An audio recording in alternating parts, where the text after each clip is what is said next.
몸에 좋은 음식도 어떻게 먹느냐에 따라 독이 될 수 있고 약이 될 수 있습니다.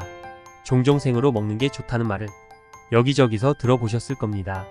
하지만 생으로 먹으면 안 되는 음식이 있기 때문에 음식 정보를 알고 드셔야 합니다. 오늘은 생으로 먹으면 독이 되는 음식을 알아보도록 할게요. 절대 생으로 먹으면 안 되는 음식 꼭 익혀서 먹거나 먹지 마세요. 날것으로 먹으면 안 되는 음식 첫 번째, 감자는 햇빛에 노출되면 초록색으로 변하며 싹이 나오는데 감자의 싹엔 솔라닌이라는 독소가 있어 섭취하면 안 된다는 사실은 잘 알려져 있습니다.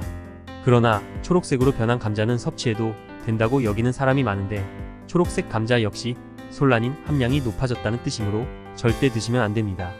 솔라닌은 감자, 토마토 등 가지과 작물이 자신을 보호하기 위해 만들어내는 천연 살충제로 성인 기준 몸무게 1kg당 1mg을 섭취하면 안 된다고 합니다.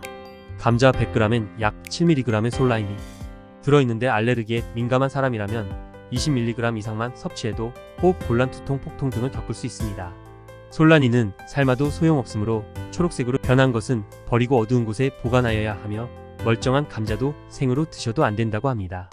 참고로 감자는 상온에 보관하여야 하며 냉장고에 보관하면 저온 피해로 아크릴아마이드라는 발암물질이 발생하고 보관기간도 줄어듭니다. 두 번째 가지 및 토마토입니다. 어릴 적 배고프던 시절에 밭에서 한두 번쯤은 생가지를 따서 드셔본 분들이 많으실 텐데요. 하지만 몸에 좋은 가지도 생으로 섭취하실 경우 가지에 함유하고 있는 솔라닌 D라는 성분이 위에 악영향을 끼칩니다. 가지를 생으로 섭취할 경우 구토나 위경련 그리고 설사 등을 유발한다고 하니 꼭 조리를 해서 드시기 바랍니다. 완전히 익지 않아 파란색을 띠고 있는 토마토도 솔라닌, 독성 성분을 함유하고 있으니 완전히 익은 토마토를 섭취하시기 바랍니다. 세 번째, 우리나라에 수입되는 연어의 90%는 양식 연어라고 하며 10% 정도는 자연산 연어라고 합니다. 자연산 연어에는 고래해충이 들어있을 가능성이 있으므로 자연산 연어는 회로 드시지 마시고 반드시 익혀서 드셔야 된다고 합니다. 고래해충을 살아있는 상태로 섭취를 하면 격한 폭통과 구토 그리고 설사 증상이 일어나고 심하면 복막염, 장폐색 등으로 사망에 이르기도 합니다. 고래해충은 아주 뛰어난 생존력을 자랑하므로 설 익히기보다는 완전히 익혀 드시길 바랍니다. 네 번째, 미국 뉴욕타임즈에서 세계 10대 푸드로 선정된 대표적인 견과류 중 하나인 아몬드입니다. 아몬드는 불포화 지방산이 풍부하고 비타민 E 성분도 풍부하게 함유하고 있어 피부 미용에도 좋으며 성인병 예방에도 좋은 식품입니다. 그러나 생아몬드에는 시아나물 계통의 독성 물질을 가지고 있습니다. 갈아서 드시려고 온라인에서 생아몬드를 구매하시는 분들이 계신데 볶거나 구워서 섭취하시기 바랍니다. 다섯 번째, 우리나라 닭 하루 소비량은 284만 마리, 연간 소비량은 1인당 17.5마리로 21년 기준 10억 3천만 마리가 넘는다고 합니다. 이처럼 닭, 애호가가 많은데 완전히 익지 않은 닭고기에는 캠필로바터균과 살모넬라균 등 식중독의 원인균과 병원성 세균이 있습니다. 따라서 닭은 완전히 익은 것을 섭취해야 하며 조리 시 충분히 익혀서 드시기 바랍니다. 다섯 번째, 돼지고기도 닭고기와 마찬가지로 충분히 익혀서 드셔야 하는데요. 생돼지고기에는 선모충 등 기생충이 있어 생으로 섭취하면 폭통과 호상구준가증, 호흡곤란, 운동장애 등을 유발할 수 있습니다. 여섯 번째, 버섯에는 사기리틴이라는 성분을 함유하고 있는데 이 성분은 독성을 가지고 있어 사람에게 약한 발암성을 제공한다고 합니다. 이 성분은 아가리쿠스 버섯 종류 중 특히 양송이버섯에 많이 존재하는 것으로 알려져 있습니다. 따라서 버섯을 익히거나 튀김 등으로 조리하시면 아가리틴 성분의 함량이 반가량 감소되므로 꼭 익혀서 드시고 생으로 드시면 안 된다고 합니다.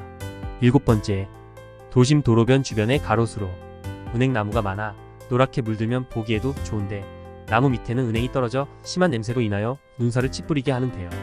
은행에는 징코플라본이라는 성분을 함유하고 있어 혈액순환을 개선해주고 고혈압에도 좋은 효능을 가지고 있습니다. 그러나 청산이라는 성분을 함유하고 있으며 이 성분은 설사와 마비 등을 일으키는 독성 성분으로 꼭 익혀서 드셔야 합니다. 또한 과다 섭취를 피해야 하며 식약처에 따르면 하루 권장량은 성인은 10알, 어린이는 3알이 적당하다고 합니다.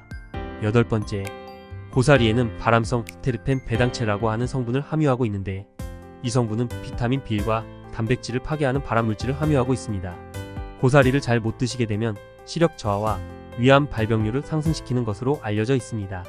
생고사리를 먹었던 말과 소 등이 방광암과 위암으로 폐사했다는 연구 결과가 있습니다. 따라서 고사리를 물에 충분히 불린 후 30분 정도 삶으면 유해 물질이 90% 이상 제거되므로 꼭 익혀서 드시기 바랍니다. 9번째, 일부 과일의 씨 수박이나 포도 등을 먹을 때 씨를 그냥 삼키는 경우가 있습니다. 하지만 사과, 복숭아, 매실, 체리, 살구씨 등에는 사이 이나물이 포함돼 있어 씨를 씹으면 사이아나수소에 노출될 수 있다고 합니다. 이 성분에 중독되면 불안, 두통, 현기증, 구토 등의 증상이 생길 수 있습니다. 또한 다량 섭취 시 혈압 상승, 호흡곤란, 심장박동이나 신장장애로 사망에 이를 수 있기 때문에 주의가 필요하다고 합니다. 10번째, 팥과 강낭콩 생팥에는 렙틴이라는 독성 성분을 함유하고 있어 이 성분을 섭취할 경우 두통, 메스꺼움, 복통 등을 유발할 수 있어 주의가 필요합니다. 강낭콩에는 PHA를 함유하고 있는데 이 성분은 살충제 성분으로 5개만 섭취해도 심한 부작용이 있을 수 있다고 합니다. 강낭콩을 약한 불로 조리를 할 경우 독성 성분이 제거되지 않으므로 약한 불로 조리를 할 때는 강낭콩을 쓰지 말아야 한다고 합니다. 지금까지 생으로 먹으면 독이 되는 음식을 알아보았는데요. 건강은 돈과 같아서 잃을 때까지 그 가치를 제대로 알지 못합니다. 라는 명언도 기억하시고, 영상이 도움이 되셨다면 구독과 좋아요를 부탁드리며 주변에 건강했으면 하는 분들에게도 공유해 주시기를 바라며 더 좋은 영상으로 다시 찾아뵙겠습니다.